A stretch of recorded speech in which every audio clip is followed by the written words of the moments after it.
In this video, I will show you how to change birthday on Facebook. Firstly, get up into your profile section on your account, go for edit profile on that setup, scroll right down, go on the last selection, edit your about info, and then you need to go right out and go for basic info, which has your birthday site on your Facebook profile. Go for edit. And as you can see on the first side right over here, here it is your birthday section on your Facebook account.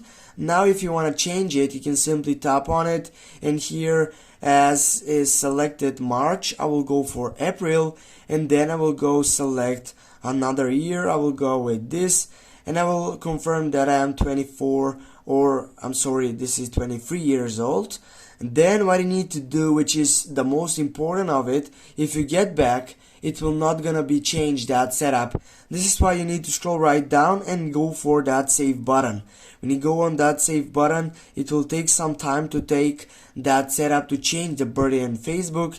And then if I take refresh and if I get back, now guys, as you can see, I have changed my birthday on Facebook.